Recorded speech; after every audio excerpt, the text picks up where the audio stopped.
Hello everyone. आप लोगों को हम हिस्ट्री के 6 से 12 तक करवाएंगे और ज्योग्राफी भी, और इकोनॉमिक्स और पॉलिटी आपको 9 से 12 तक करवाएंगे। ठीक है, तो आज हम 6 क्लास का हिस्ट्री में पहला चैप्टर स्टार्ट करने जा रहे हैं। तो हमारा पहला चैप्टर का नाम है क्या, कब, कहाँ और कैसे। ठीक है, तो पहला इसमें बात आती है लोग कहाँ रहते थे। इसके बारे में आपको बताना है लोग कहाँ रहते थे। तो नर्मदा मध्य प्रदेश कई लाखों वर्ष पहले से लोग यहाँ रह रहे थे। वह कुशल संग्राहक थे। भोजन जड़, फलों, जंगलों, उत्पादों पर निर्भर जानवरों का शिकार करते थे। अगला है पश्चिम सुलेमान व किरधर पहाड़ियाँ, मतलब पाक अफ़गानिस्तान सीमा पर हैं। तो इस स्थान पर 8 वर्ष पूर्व स्त्री पुरुषों ने सबसे पहले गेहूं और जौ फसलों को अपनाया आरंभ किया तथा भेड़, बकरी, गाय और बैल को पालतू बनाया और गांव में रहते थे।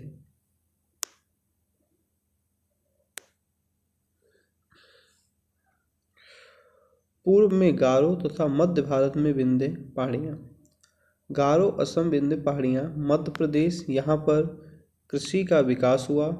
सर्वप्रथम चावल विंध्य के उत्तर में उपजाया गया था। ठीक है, अगला पार्ट है सिंध व इसकी सहायक नदियाँ। 4700 वर्ष पूर्व आरंभिक नगर फल फूले। गंगा व तटवर्ती इलाके में 2500 वर्ष पूर्व नगरों का विकास हुआ था। गंगा व सोन नदी।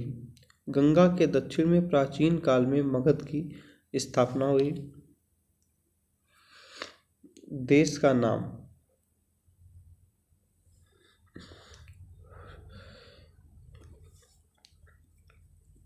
इंडिया शब्द इंडस से निकला है। किससे निकला है, ध्यान रखना, इंडस से निकला है, जिसे संस्कृत में सिंधु कहा जाता था। सिंधु कहा जाता था।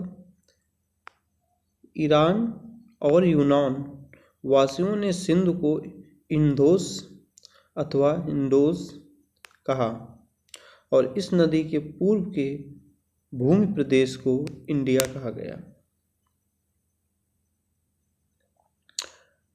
भारत का नाम प्रयोग उत्तर पश्चिम में रहने वाले लोगों के एक समूह के लिए किया जाता था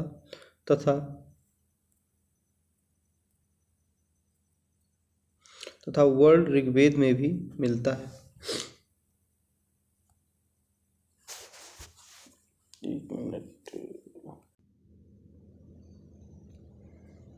पूर्ण ऋग्वेद में भी मिलता है। आगे अतीत के बारे में कैसे जानें। ठीक है, तो पांडुलिपियाँ, ये पुस्तकें हाथ से लिखी होती थीं। ताड़ के पत्तों व भुर्ज पेड़ का छाल से निर्मित या भोजपत्र पर लिखी जाती थी। अंग्रेजी में इसके लिए मैन्युस्क्रिप्ट शब्द लैटिन शब्द मैनू, जिसका अर्थ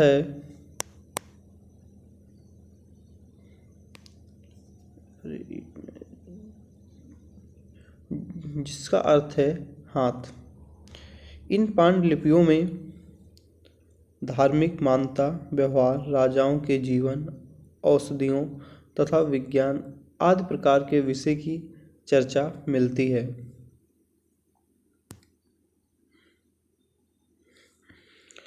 यह संस्कृत, प्राकृत व तमिल भाषा में लिखे हैं। प्राकृत आम लोगों की भाषा थी, इस बात को ध्यान रख लेना। अभिलेख। अतीत के बारे में जानने का एक और महत्वपूर्ण स्रोत अभिलेख हैं। यह कठोर सतह पर उत्कीर्ण किए जाते थे। पुरातत्वविद वे व्यक्ति जो अतीत में बनी पुस्तकों का अध्ययन करते थे, जैसे पत्थर व ईंट से बनी इमारतों, अवशेष, चित्र, मूर्तियां इत्यादि का। इतिहासकार जो लोग अतीत का अध्ययन करते थे। तिथियों का अर्थ है बीसी का मतलब होता है बिफोर क्राइस्ट, ईसा पूर्व। ईसा पूर्व का मतलब जन्म के पहले, ईसा मसीह थे उनके जन्म के पहले के लिए। जो एडी होता है एनो डोमिनी मतलब ईस्वी, ईसा मसीह के जन्म के बाद। कृषि का आरंभ 8000 वर्ष पूर्व हुआ, इस बात को ध्यान रख लेना है। सिंधु सभ्यता के प्रथम नगर 4700 वर्ष पूर्व। गंगा घाटी के नगर मतलब मगध 2500 वर्ष पूर्व। यहाँ से ऑब्जेक्टिव क्वेश्चन आते हैं, तो भी ऑब्जेक्टिव कराएंगे तब आप देख लेना, ठीक है। चलिए चैप्टर नंबर 2 स्टार्ट करते हैं। आरंभिक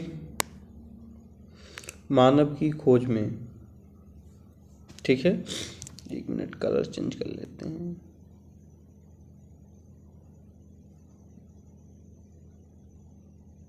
ओके, आरंभिक मानव की खोज में जो आरंभिक नगर थे उनके बारे में चर्चा करते हैं। अखेटक खाद्य संग्राहक या इस महाद्वीप में 20 लाख वर्ष पहले रहते थे। इन्हें यह नाम भोजन का इंतजाम करने की विधि के आधार पर दिया गया। भोजन जानवरों का शिकार, मछलियाँ, चिड़ियाँ, फल, फूल, दाने, पौधे, पत्तियाँ, अंडे इत्यादि। एक स्थान से दूसरे स्थान पर जाने का कारण, भाई क्यों गए थे, इसका कुछ रीजन रहा होगा।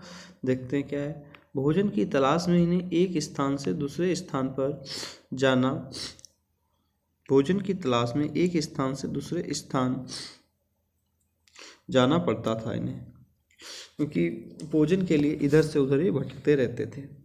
और अगला है चारा की तलाश में या जानवरों का शिकार करते हुए एक स्थान से दूसरे स्थान, अलग अलग मौसम में, फल की तलाश, पानी की तलाश में, क्योंकि जहाँ पर रहते अगर पानी वहाँ सूख गया तो फिर नदियों के किनारे भागते थे, जहाँ जलाशय होते थे वहाँ भी जाया करते थे।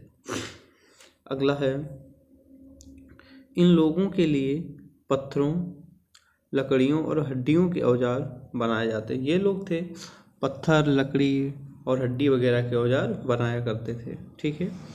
पूरा स्थल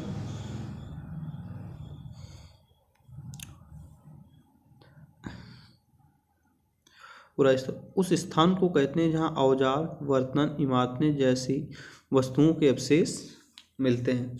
पूरा स्थल का मतलब होता है जहाँ इमारत है, बर्तन और वस्तुओं के अवशेष मिले, उन्हीं को क्या बोल दिया गया, पूरा स्थल बोला गया। चलिए आगे देखते हैं। भीमबेटका मध्य प्रदेश। इस पूरा स्थल पर गुफा व कदराएं मिली हैं जहाँ लोग रहते थे, नर्मदा घाटी के पास स्थित है। तो भीमबेटका पूछ सकता कहाँ स्थित है, तो आपको बता दें नर्मदा घाटी के पास में स्थित है। और ये तो नर्मदा तो जानते कहाँ है, मध्य प्रदेश में, ओके।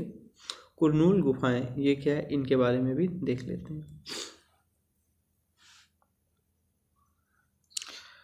आंध्र प्रदेश, यहाँ राख के अवशेष मिले हैं।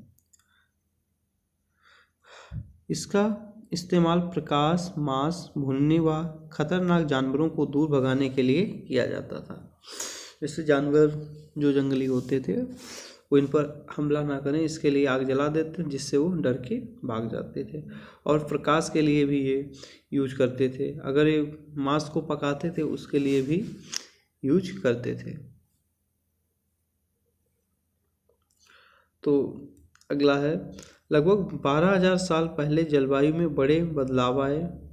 जिसके परिणाम स्वरूप कई घास वाले मैदानों बनने लगे और हिरण, बारहसिंगा, भेड़, बकरी, गाय जानवरों की संख्या में बढ़ोतरी हुई और मछली महत्वपूर्ण स्रोत बन गया। ठीक है। अगला, आरंभिक पशुपालक व कृषक के साक्ष्य देखते हैं।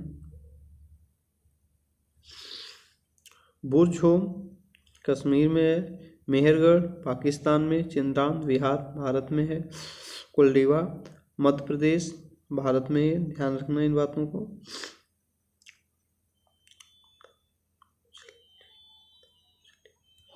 दाओजली असम में है।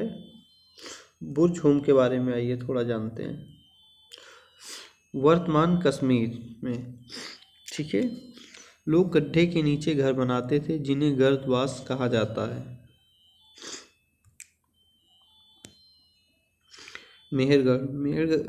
मेहरगढ़ में बस्ती का आरंभ 8000 साल पहले। यह स्थान ईरान जाने वाले रास्ते में महत्वपूर्ण था। यह बोलन दर्रे के पास एक हरा भरा समतल स्थान है। इस इलाके में सबसे पहले जौ, गेहूँ, भेड़, बकरी पालना सीखा गया। यहाँ चौकोर तथा आयताकार घरों के अवशेष भी मिले हैं। मेहरगढ़ में कब्रों के स्थान सामान भी रखे जाते थे।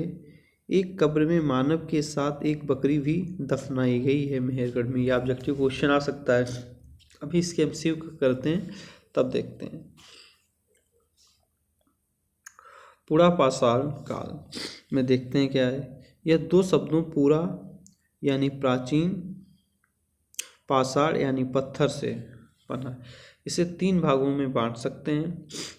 पुरा का मतलब होता है प्राचीन, मतलब बहुत पहले, और पाषाण का मतलब होता है पत्थर। कौन कौन है पुरापाषाण काल?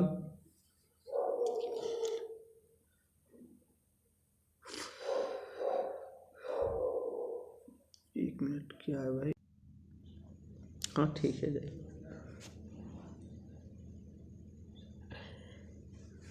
हाँ चलिए, देखिए क्या देख रहे थे। पुरापाषाण काल तो 20 लाख साल से 12,000 साल में आरंभिक काल को कहते हैं। जो 20 लाख से 12,000 साल का साल है, इसी को हम लोग पुरापाषाण काल कहते हैं। मध्यपाषाण काल का क्या है? जो 12,000 से 10,000 साल के बीच का जो काल रहा, उसको हम लोग मध्यपाषाण काल कहते हैं। पुरापाषाण काल क्या है, एक बार फिर रिवाइज करिए। 20 लाख से 12,000, 12,000 से 10,000 साल, और नवपाषाण काल क्या है? 10,000 साल पहले, अगले युग की शुरुआत है। ओके ठीक है। ओके ठीक है।